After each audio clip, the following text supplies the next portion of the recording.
Hello everyone and welcome to the First Source Market Share. My name is Eric Clapsaddle, Senior Fixed Income Portfolio Manager in the Investment Management Group. With me today is my fellow Portfolio Manager, Matt Knoll. Welcome Matt. Thanks for joining us to talk about the stock market, bond market, and the economy, and what we're seeing today and into the future.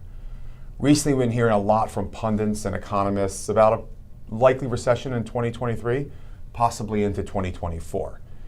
Amazon, Facebook, Microsoft, and other large tech companies have been announcing fairly notable layoffs. Is a recession a foregone conclusion? It's a good question, Eric. Let me talk about that in two parts. First, when you hear about tech layoffs, particularly in the media, they've covered that a lot recently.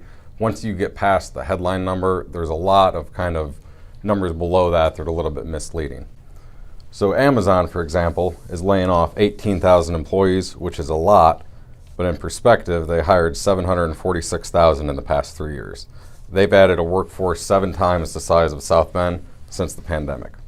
Microsoft, they're laying off 10,000, but hired 77,000 over the last 3 years. Facebook is laying off 11,000 after hiring 42,000 people over the last 3 years. So the technology market's changed quickly, and the layoffs are more of a minor headcount correction after years of massive hiring.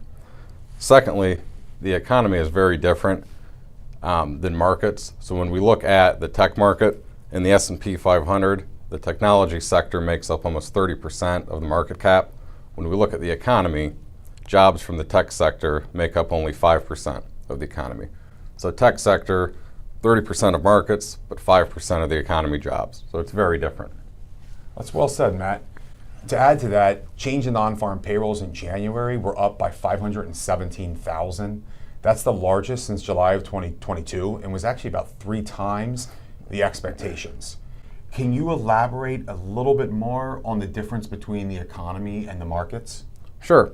So most of the new jobs that Eric talks about have come in the services sector. So this is jobs in travel and leisure, hospitality, restaurants, professional services, things like that.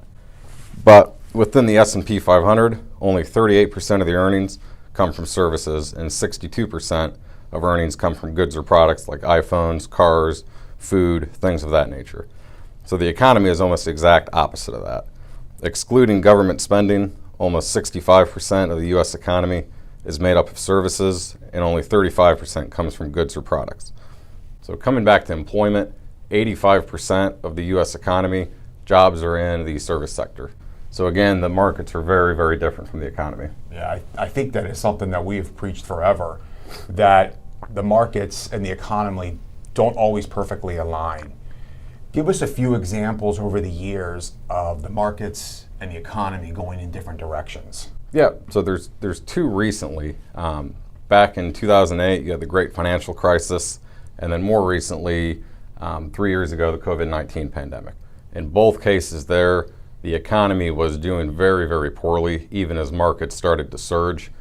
Particularly 3 years ago during the COVID pandemic, we saw the economy down quite a bit with GDP, and then markets were up quite a bit, even with the economy struggling and jobs being lost. So it's something that they don't always match up. This time it's been a little bit different. We've seen the economy holding up and markets struggling, but typically markets are not a good reflection of the economy. Thanks, Matt. Appreciate your insight into the markets, the economy, how we see them today and going forward.